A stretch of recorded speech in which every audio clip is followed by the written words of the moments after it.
Alright. Welcome to Cotabato City. Land Registration Authority, Registry of Deeds, Cotabato City and Province of Maguindanao. Okay.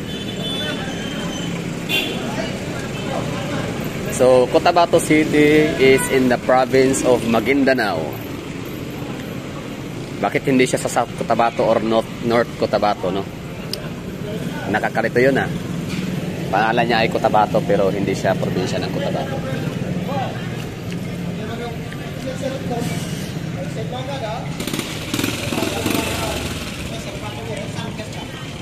Ito yung bumuungad sa atin, no? So, this is it. Kasi ang dami nating mga kapitbahay ng mga Ilonggo na pabalik, mga taga Agusan, taga Surigao, mga taga Tagum, mga taga Davao na panay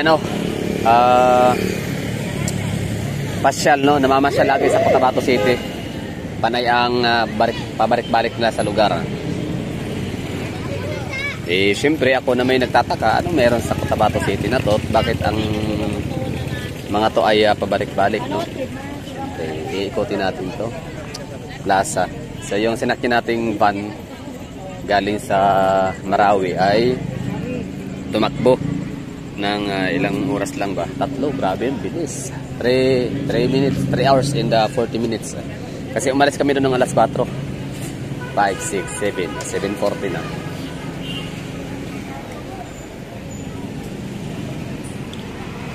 May mga dito, mga street foods. Ano yun? 7, 4, 5, 6, 7. 3 hours mahigit. Tsaka takbong takbong 120 kurbada. Grabe, galing din kuyang driver. Palibasa naman kasi hindi naman din talaga matao, no? Yung highway dinadaanan namin. Para bagang shortcut, no? Duma kami sa Parang. Yan, ito na yung Cotabato City. Yan, bungad ay mga street foods. Ano ba pwede kainin natin dito? Or saan ba tayo pwedeng kumain?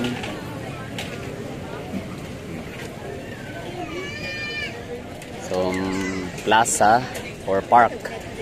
So, ibig sabihin malapit lang ang City Hall nila. Ito na, Old City Hall. Puntahan natin. Old City Hall.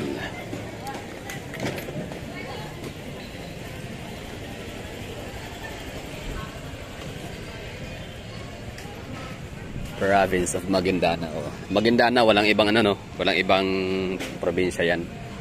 Walang Maguindanao Sur, Maguindanao del Norte. Old City Hall of Cotabato City. Ganda ng ng kanilang City Hall dito. Yung design.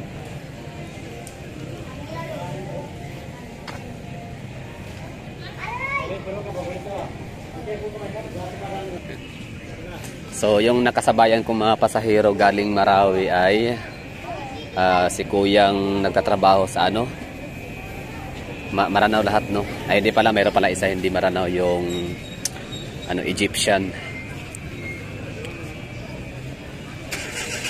So, shout out doon kay Kuyang na Maranao na nagtatrabaho sa Bureau of Fisheries. Tapos kay Kuyang Maranao din na galing naman siya sa taga Marawi, meron din siyang business ito sa Cotabato, tsaka galing naman siya sa Angeles City, Pampanga.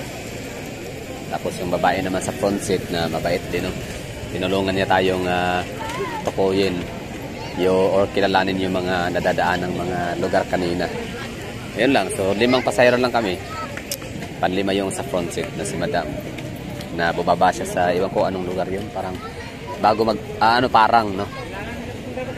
Parang Maguindanao. Ito yung lugar dito, daming tao, no? Daming mga natitinda. Time check tayo, anong oras na ba? So 7:49. Aga pa. Ito bang lugar na ito is 24/7 ang mga tao dito or natutulog din kinagabihan? Basta pinagkaiba nitong Cotabato City tsaka Iligan ay ang Iligan pag gantong oras wala na, no? Medyo paligpit na yung mga nagtitinda sa mga kalye. Tsaka wala kang ganito sa Iligan City, no? Wala silang talagang masasabing park, food park, tapos yun, plaza, tambayan, recreational park. Ang layo na kang may park sila doon naman sa may sa may cathedral. Yun lang, no? Tapos pagka alas 8, alas 9 wala na tao, uwian na. Tahimik, no, ang Iligan. In short say, tahimik siya. Provincial feels, no? So dito naman sa Cotabato ay siya, parang syudad siya na literal na syudad na ang daming mga tao, no, na nag-i-enjoy. Tumatambay, mga estudyante, kumakain, mga magbabarkada, nagpipintuhan sa loob ng plaza. Tsaka medyo may kalakihan tong plaza, no? Doon sa kabila meron din. Dito lang muna tayo ngayon sa may kainan. Meron akong natipuhan ng mangga. Mamaya yan, kakain ko yan. Welcome to my guys! Welcome to my guys. Ito siyempre halal yan, no? Nasaan na siya gani? Paris, sir. Ayun, Paris. Beef Paris. Pila? 65 with rice na. With rice na. Sige. Okay. Ikot-ikot lang tayo dito. Tingnan natin kung anong meron.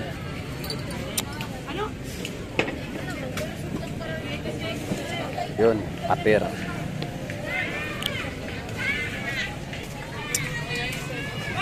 Meron pa!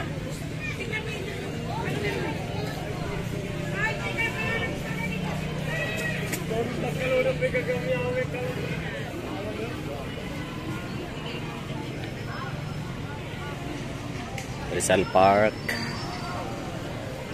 Ano pala, Revolto ni Rizal. Daming tao, no? So, mixed culture dito sa Cotabato City. Muslim tsaka Kristiyano.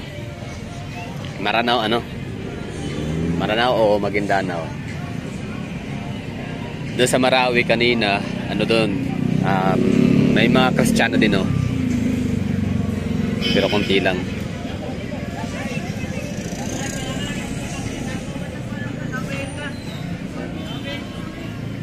Okay, basahin natin yung description ni Cotabato City as usual, no?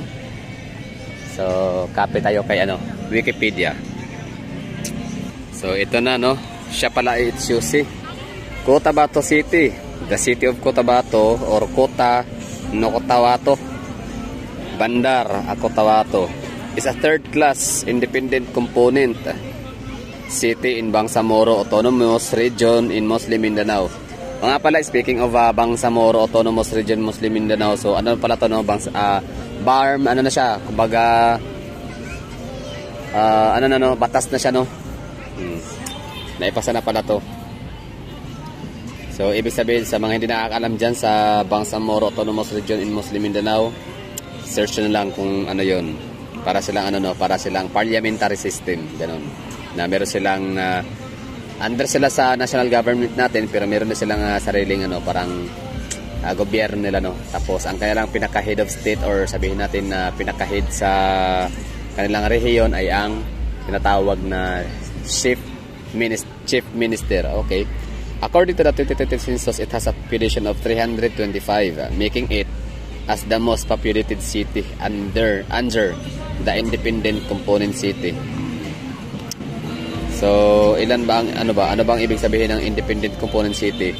Bakit hindi pa siya naipasok sa HUC or highly urbanized city?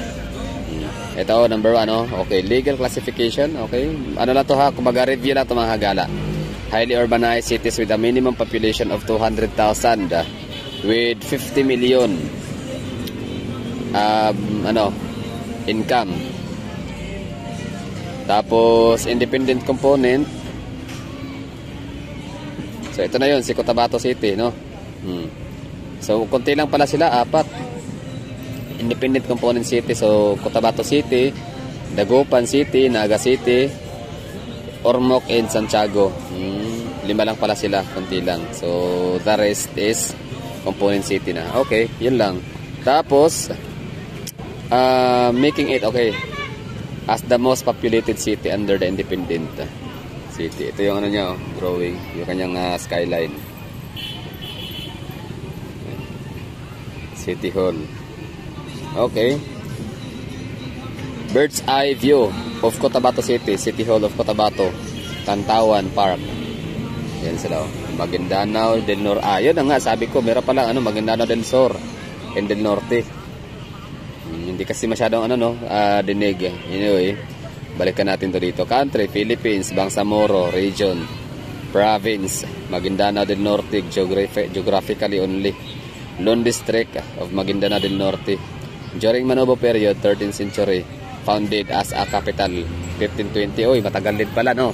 Mas matagal pa siya kumpara kay Iligan.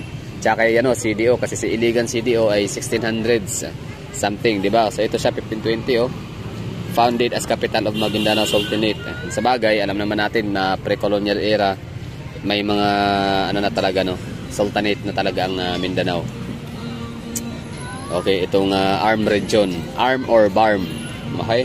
Reinstituted under 1861, Spanish rule. Cityhood, 1959, matagal-tagal na din, lumang na din siya, city. Tapos yun, founded by Apo Mamalo and Apo Tabunaway. Yun lang. Tapos elevation sa tayo? Sa density. Ayun, parang din pala siya, parang CDO, 1,800 km squared. Kaya pala pagkababa ko kanina, ramdam ko kaagad yung yung dami ng tao. Di ba, no? Densely populated din siya pala.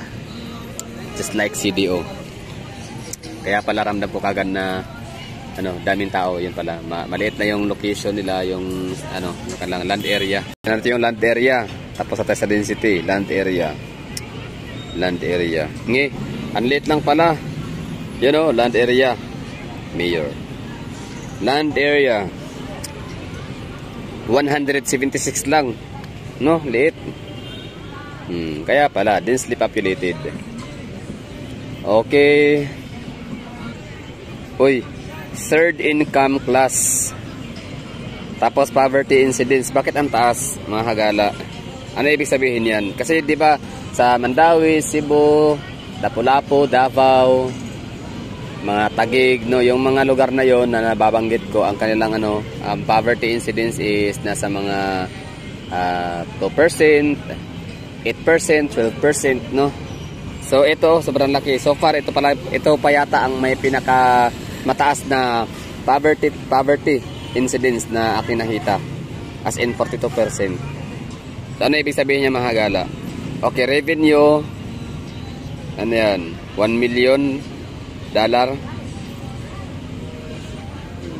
So hindi siya siguro naging HUC kasi hindi siya nakakaabot ng 50 million pesos, no, yearly na income. Yun ang minimum, di ba? Requirement, kumbaga. Yun lang. Okay, Cotabato City was formerly a part of the regional center of Region 7, but due to the ratification of the Bangsamoro Organic Law, it is now part of Bangsamoro and serves as the regional center. Being an independent component city, it is not a subject to regulation from the provincial government of Maguindanao del Norte, where it is geographically located. The Philippine Statistics Authority also lists Cotabato City as statistically independent. It was the capital of Sultanate of Maguindanao. Yun. Cotabato City is distinct from and should not be confused with the province of Cotabato. Di ba? Basta nakakalito nga kasi Cotabato ang kanyang pangalan, Cotabato City, tapos hindi siya sakop ng North Cotabato or South Cotabato. Maguindanao pala siya. Sa itong Sultan Kudarat, mga Tacorong, Marbel, saan ba sila sakop? Sultan Kudarat, Maguindanao din, Okay, so yun lang. History, geography, economy. Sige, tinanong yung economy nila. Baka meron tayong malalaman dito kung saan galing yung kanilang source of income. Malamang industrial, maraming mga prutas, pagkain, gulay, isda. Cotabato City is a commercial, industrial, finance, education, healthcare, and regional center of Bangsamoro. I told you. As well as, oh, di ba? Di na kailangan ano yan. I-memorize. Okay, it is strategically located at the center of Mindanao, which... Center of Mindanao? Tama. Pwede. Mindanao, which the city has a road link to all over other major cities in the island, such as Davao, Cagayan de Oro City, Zamboanga City, and General Santos City. The government has reported some 1.2 billion pesos worth of new investment or a recorded.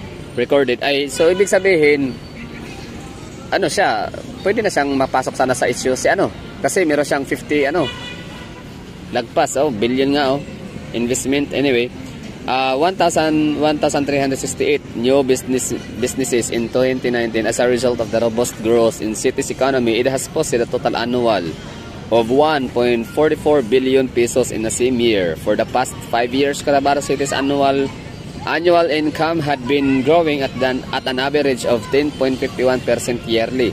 Also in 2019, Cotabato City is recognized as the top 2 most competitive component city in the Mindanao and the most competitive city in the Region 12 for 3 consecutive years based on the city's Municipalities Competitiveness Index or CMCI annual ranking.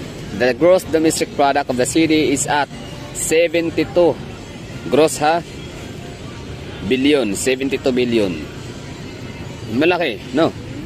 Mayaman ang Cotabato City. 72 billion ang kanyang gross. So ibig sabihin, billionaire city rin to, no? So sabihin natin na meron siyang mga expenditure liabilities kung ano man, no? So hindi pa siya, so ano pa rin siya, pasok pa rin siya sa billionaire city. Anyway, Cotabato City is the third highest bank deposits in Mindanao with total of 88.66 billion deposits as June 30, 2021. Due to the high bank deposits of good economic dynamism, the Bangko Sentral ng Pilipinas built its Central Mindanao branch in the city. Nice. May central bank din sila, no? Dito.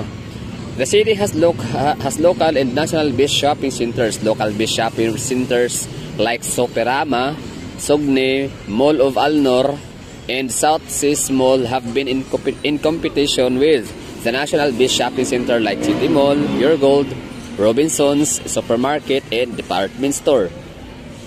Supermarket, okay, Robinson, Pure Gold, and City Mall. So wala pa silang is. Okay, and SM Save More as well as Central Department Store. May Department Store and Fiesta Shopping Center that are just in selected location nationwide. Cotabato City is one of the fastest growing economy in the Soxargen region. Ayun. KCC Mall of Cotabato had started its full-blown construction in 2020. It's located along Quezon Avenue, corner Sinswat Avenue, and the project is estimated to cost 11 billion pesos. The mall is 4-story tall with a total lot area of 11 hectares, and the second phase of construction is the completion of 11-story hotel with a convention center. Probably upon completion, this could be the tallest building in the region in 2027. In CCC Malls, a Davao-based mall company have also confirmed their interest to build a mall within the city. See? So ibig sabihin napaka-effective, no? Itong Cotabato City. Na sila, competitive, no? Grabe yung sales pala dito kung pag nagkataon. Ibig sabihin, maraming pera ang mga tao, no? Maraming pera ang mga tao, kaya yun, may mga malls na magtatayuan dito, marami. Cotabato has more or less 1,700 hectares or fish funds, which has an annual production of 500,000 kilograms mangrove. Aiming to be halal hub of the Philippines, the city government of Malaysian business built a Class AAA halal. Okay lang siguro mga gala, no? Mayaman ang Cotabato City. So, paki-explain na lang sa akin kung ano ibig sabihin ng 42% to poverty incidence.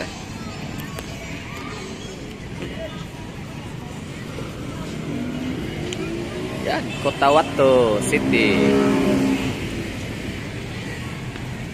Mga tao dito, no? Kanya-kanyang lang, no? Tambay, pahinga, kain, pintuhan.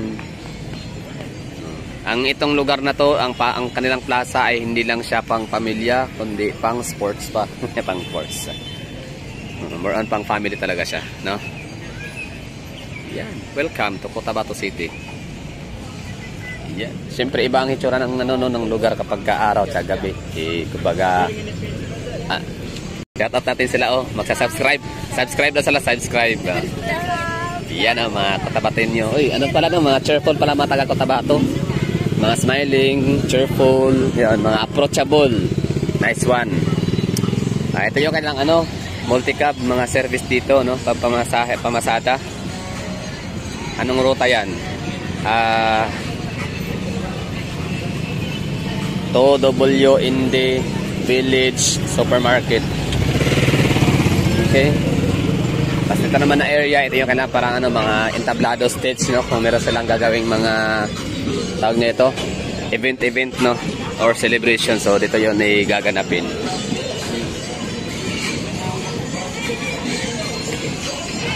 According dun sa kay Kuya na nakausap ko kanina, katabi yung kasabay ko sa biyahe from Marawi, na ang Marawi City na lang ang ano nagiging Islamic City, no? Islamic City of Marawi. So hindi na Islamic City of Cotabato. Kasi yung sabi niya parang mula daw nung ano, parang tinanggal daw, no, mula nung nanalo yung mayor dito na si nabanggit niya, no, na meron daw mayor na nanalo dito sa Cotabato City, tapos tinanggal, no, yung ganong title as Islamic City of Cotabato. So yun lang, mahagala, thank you for watching. Mayroong Jollibee dito pero parang gusto kong kumain ng local foods sila rito, no. So syempre yung pastel or patil or patir. So maraming salamat sa mga nanonood dyan. Yan lang. Ilang pampamilya pang sports pa. So sana makahanap ako ng mas murang ano dito, tulugan na malakas ang wifi connection, no. Sana merong Demorvi pero parang feeling ko wala pa, no. Bye bye, ingat.